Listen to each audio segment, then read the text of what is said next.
বাংলাদেশ জামায়াতে ইসলামী secretary general সাবেক MP অধ্যাপক মিয়া গোলাম পরোয়ার বলেন, সরকার গণতন্ত্র বিরোধী কাজ করছে, বড় অন্যায় করেছে। পার্লামেন্ট শুরু হওয়ার আগে সিটি কর্পোরেশনের জেলা পরিষদে প্রশাসক নিয়োগ দিয়েছে, যেটা চরম গণতন্ত্র বিরোধী, সংবিধান বিরোধী কাজ।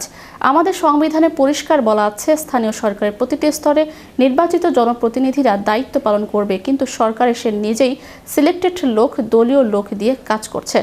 শনিবার সকালে মানব কল্যাণ পরিষদ এবং রিসোর্ট সেন্টারে বাংলাদেশ জামায়াতে ইসলামী ঠাকুরগাঁও জেলা শাখা আয়োজিত রোকন সম্মেলনে এসে সাংবাদিকদের সাথে মতবিনিময় সভায় এসব কথা বলেন। সেক্রেটারি জেনারেল বলেন, কোনো কোন্দলকে সামনে এনে আমরা জাতিকে পিছিয়ে দিতে চাই না। তিনি বলেন, দেশের আইনশৃঙ্খলা পরিস্থিতি ও মানুষের আশা আকাঙ্ক্ষা যদি পিছিয়ে যায়, তাহলে তা আইনের ভিত্তিতেই মোকাবেলা করতে হবে। আওয়ামী লীগের রাজনীতি প্রসঙ্গে সাংবাদিকদের এক প্রশ্নের জবাবে মিয়া গোলাম পরোয়ার বলেন, আওয়ামী লীগের ব্যাপারে অন্তর্বর্তীকালীন সরকার যে সিদ্ধান্ত নিয়েছিল, বর্তমানে নির্বাচিত সরকার তারা এসেও সেই সিদ্ধান্তের উপর বহাল রেখেছে।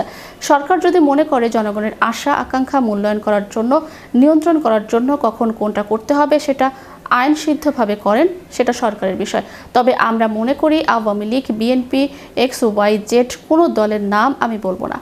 গণতন্ত্রের একটা বিউটি, যদি কোনো রাজনৈতিক দল দেশের স্বার্থে জনগণের জন্য কাজ করে এবং আইনি নিবন্ধন থাকে, সেক্ষেত্রে নির্বাচনে অংশগ্রহণ করা গণতন্ত্রের সৌন্দর্য। শ্যাডো ক্যাবিনেট প্রসঙ্গে তিনি বলেন, এটি গণতন্ত্রের জন্য খুবই সহায়ক। শ্যাডো ক্যাবিনেট গঠনের কাজ অভ্যন্তরীণভাবে চলছে, কাজটি আরও গুছিয়ে অফিসিয়ালি জানানো হবে।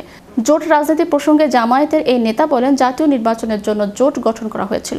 স্থানীয় নির্বাচনকে সামনে রেখে পরিস্থিতি অনুযায়ী সিদ্ধান্ত নেওয়া হবে। আন্দোলনের বিষয়ে তিনি বলেন, পরিস্থিতি সব কিছু বলে দেবে। এ সময় উপস্থিত ছিলেন বাংলাদেশ জামায়াতে ইসলামীর সহকারী সেক্রেটারি জেনারেল মাওলানা আব্দুল হালিম, ঠাকুরগাঁও জেলা জামায়াতের আমির অধ্যক্ষ বেলাল উদ্দিন প্রধান, সেক্রেটারি জেনারেল আলমগীর হোসেন সহ প্রিন্ট ও ইলেকট্রনিক মিডিয়ার সাংবাদিকবৃন্দ। বড় অন্যায় করেছে যে ক্ষমতায় এসে পার্লামেন্ট শুরু হওয়ার আগেই ওনারা সিটি কর্পোরেশনের প্রশাসক নিযুক্ত করে ফেলেছে।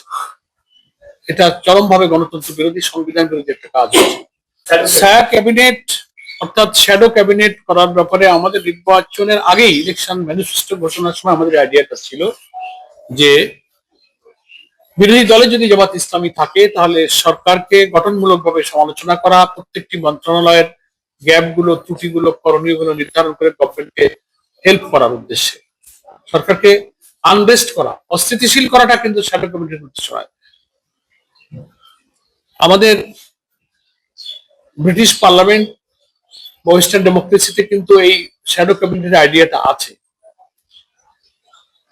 তো এটা গণতন্ত্রের জন্য খুব সহায়ক, আমাদের নেতা সেটা বলেছিলেন। এবং নির্বাচনের পরে আগে থেকে আমাদের এই প্রক্রিয়াটা অব্যাহত ছিল, ইলেকশনের পরে এটাকে আমরা অ্যাক্টিভেট রেখেছি এবং আমাদের শ্যাডো ক্যাবিনেটটা গঠনের কাজ অফিসিয়ালি ডিক্লেয়ার না হলো, ইন্টারনালি সাংগঠনিকভাবে আমরা এই কাজটা প্রায় চূড়ান্ত করে ফেলেছি।